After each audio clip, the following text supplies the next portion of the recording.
Today I wanted to do something that I thought would be a little bit fun, namely, I'm going to look at mostly LGBTQ plus related Reddit posts of people asking for advice, and if I have advice to give, I will share my thoughts and opinions. I will go ahead and after the fact type up responses to all of these, at least if the posts in question don't have much in the way of traction, to make sure that these people are getting some kind of written response. But I mainly just wanted to discuss them. This meme is not actually going to be my first post that I'm going to talk about. It was just a nice one to have in the background while I got set up. Questions about tea. Hello everyone, this is from the r/transmask subreddit. Hello everyone, I am AFAB, gender fluid, and look quite androgynous, but sometimes I wish I could masculinize my appearance just a tiny bit more. Is there anybody that does very small doses of tea for similar reasons? I don't want to fully transition at any point, nor do I want my body to change a lot. I apologize, I don't know much about hormones and how it all works. All I would really want from it is a little bit of a deeper voice, maybe a bit more muscle, and slightly less curves. Thanks, y'all. Immediately, I have to encourage this person to start doing more research, watching YouTube videos from trans people, reading about trans people's experiences, things like that. If you are considering hormones, you really should spend quite a bit of time familiarizing yourself with what they do and how they work. That said, asking the community, asking trans people about their experiences is a decent place to start. I don't use low-dose testosterone. I'm on a standard dose. But I have heard of, especially on YouTube, a number of people who do use low-dose testosterone. Using testosterone at a lower dose causes your changes to come slower, but it doesn't lessen the intensity of changes. If you use low dose for a long enough time, you will still get all of the same changes that someone on a full dose of testosterone would get. That said, it is possible to go on a low dose of testosterone and use it for a while and then stop using testosterone once you feel you have reached a point where you're comfortable in your transition. However, you can't control how quickly you will get what changes. A lot of it is simply genetic.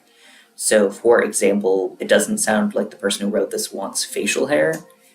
It's not common, but it's possible that you'll go on testosterone, even a low dose, and you'll start getting thicker, darker facial hair very quickly, potentially before you get the changes you actually want. If you only want some changes, not others, it's a little bit of a gamble because you have to be okay with the fact that you might get the changes that you don't necessarily want and not get the ones that you do want. Especially because this person says the main things they want are a deeper voice, a little bit more muscle, slightly less curves. Your voice starts to drop relatively quickly, usually. All of this is just usually from anecdotes from my own experience. I can't say for sure that everyone is going to be like this. But your voice does start to drop relatively quickly, usually. If you only want a very slightly deeper voice, you could possibly get that fairly quick. Muscle growth and body fat redistribution, however, tends to be something that takes a lot longer. On full dose testosterone, I started noticing muscle and body fat redistribution about 6 months in. But I feel like at this point, about 5 years in, I'm still experiencing those changes. I still feel like where fat is sitting is continuing to change and things like that. Part of that may be aging. Part of that might be that testosterone is still doing its thing. All of that said, yes, you can go on low-dose testosterone and stop once you've gotten the changes you want. However, you can't control what changes you will get in what order, so you might end up with changes that aren't the changes that you want, and you have to be okay with that when you start it. I'm going to go ahead and look at some other people's answers and see if I feel like it's necessary for me to write out mine as well. Secondary posts, who is a top 1% commenter, impressive, looks like they gave a pretty in-depth explanation. They say the amount of tea you take mainly controls how quickly you get changes, not which changes you get. If you're on a microdose of tea for long enough, you'll eventually end up looking like a cis man. Like I said. One option is to take tea for a short while, then stop. This might or might not work for your situation. You can't predict the order changes will happen in, and some changes aren't permanent while others are. I didn't mention that, but that is also an important effect, especially if you're specifically looking for changes to muscle growth and body fat distribution. Those are two things that do tend to revert at least somewhat once you stop taking testosterone. So for example, if you took tea for a few months, your voice might get a little bit lower, and that effect is permanent, so it would stay after you stop taking tea, but fat distribution and muscle gain are not permanent effects of tea, so any changes you got in that sense would revert. You also might have had other permanent changes in the time it took your voice to drop, increased body hair, some facial hair, or bottom growth. If you're okay rolling the dice like that, or if you don't mind the other permanent effects, microdosing for a short time could be right for you. If you aren't okay with that, to be honest, I'd suggest looking for other ways to achieve the things you want. You can become more muscular without tea by working out, especially weightlifting. This will also help your shape be less curvy. You can do voice training to learn how to speak at the bottom end of your range without sounding forced. And OP replies, "Thank you so very much. Thank you so much. I really appreciate it. I didn't even think of voice training." I'm not even going to scroll down and read the other answers. That is A+, a perfect answer. I literally could not have said it better myself. They covered everything that I thought was important to cover. Wonderful. The next one is a medical question. So I gotta preface it by saying I am not a doctor. I'm not giving specific medical advice. I'm just telling you what my doctors have told me and what I have heard about testosterone gel. In the r/FTM subreddit, lobsters on skateboard posts couldn't find anything on Google. Does applying tea gel in the stomach area cause uterus issues? I usually apply my tea gel on the stomach area since it's generally the most comfortable spot. I vary between the upper and lower stomach. However, I want to have kids someday, so I'm worried how it could affect the uterus. I doubt there's any research for this, so anecdotal evidence or discussion is fine. I just want to know if I'm being paranoid. There's two things I need to address here. First,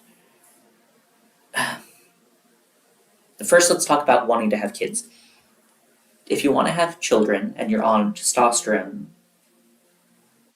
being on testosterone at all can make it more difficult for you to have children. Not always. Testosterone isn't itself a form of birth control, and you shouldn't use it like it is, but being on testosterone can make you less fertile and can make you have problems having children down the line, even if you go off of testosterone. It does not matter where it's applied, it can have that effect. Now let's talk about applying it to the stomach specifically. Applying testosterone to your stomach isn't going to make it more or less likely that you have fertility issues going forward. Where you apply your testosterone doesn't make too much of an impact beyond how much of the testosterone your body absorbs. When I started using T-gel, I was told to apply my testosterone to a part of the body that has a lot of muscle close underneath the skin. So I was told to apply it to my shoulders and upper arms. I was also told that you can apply it to your stomach and have it be equally as effective if you do not have a lot of fat on your stomach.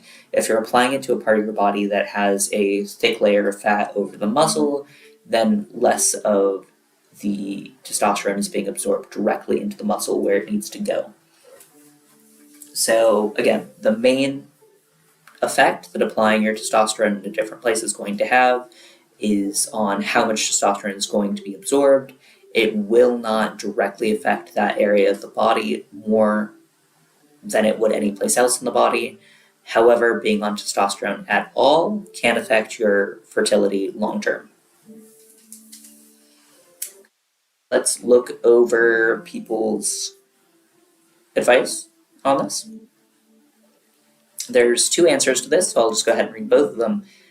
OK Emphasis 42069, good name, says, my doctor said research shows it doesn't really matter where it's applied, it all absorbs into the bloodstream. Obviously, don't apply it directly to genitals because it's for external use.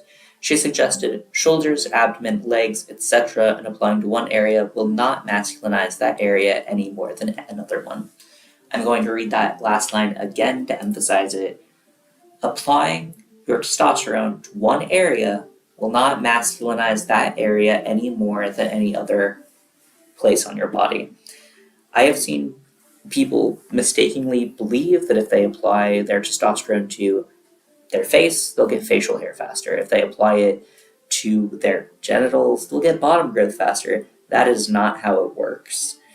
Testosterone works by getting into your bloodstream, not by just sitting on the skin itself. Like, the skin itself isn't where that's happening, so you're not going to masculinize that one area of skin more than the rest of your body. Levy Ethan says, having low E levels, which can be caused by being on T, can cause urogenital atrophy, which can include the uterus. Atrophy is generally treatable and reversible. There is a Reddit called r/seahorse dads that are about trans men trying to get pregnant, so they might have more information. Between those two answers, I feel like most of what I've had to say is covered to the point where I'm satisfied. I don't feel like I need to write out my own answer for this one. I'll just go ahead and give both of those answers upvotes, because I think together they cover the main points that I wanted to cover with this one.